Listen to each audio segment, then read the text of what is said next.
जानवर को ज़बह करने से पहले उसको चारा पानी दें और भूखा जानवर को ज़बह ना करें, बल्कि चारा पानी उसको दिखा दें और जानवर को बाएं पहलू पर लेटाएं।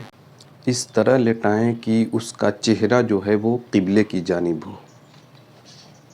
बाएं पहलू पर लेटाने के बाद अपना दाहिना कदम उसके पहलू पर रखें और तेज़ छुरी से उसको ज़बह कर दें।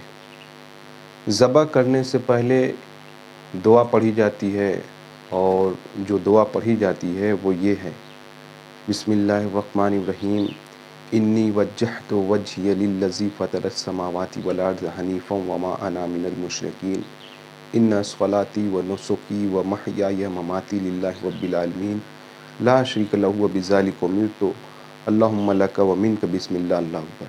बिस्मिल्लाह अल्लाहु अकबर कहते हुए फ़ौरन जानवर को ज़बह कर दें और ज़बह करने के बाद अगर कुर्बानी अपनी तरफ से है तो वो एक और दुआ पढ़ेगा, अल्लाहुम्मा तक़ब्बल मिन्नी कमा तक़ब्बलत मिन खलीलिक इब्राहीम अलैहिस्सलाम व हबीबिक मुहम्मदिन सल्लल्लाहु तआला अलैहि वसल्लम। ये दुआ पढ़ेगा अगर अपनी तरफ से कुर्बानी है तब। और अगर दूसरे की तरफ से कुर्बानी है तो वो मिन्नी की जगह मिन फुला बिन फुला कहेगा।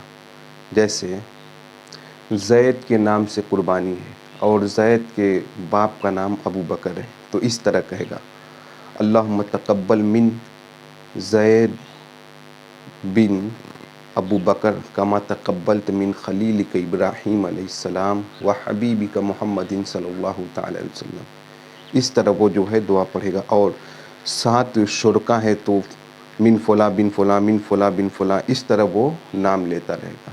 इस तरह जानवर को जो है ज़बह करना है। एक चीज़ पर गौर ये करना है कि जब भी हम कुर्बानी करें, जानवर को लेटाएं तो ऐसा ना हो लेटाने के बाद उसी के सामने छुरी को तेज़ किया जाए, बल्कि पहले से छुरी तेज़ कर ली जाए और 4 रग कटनी चाहिए, 4 नहीं तो कम से कम 3 रग जो है कटनी चाहिए। यही तरीक़ा जो है जानवर को ज़बह करने का है।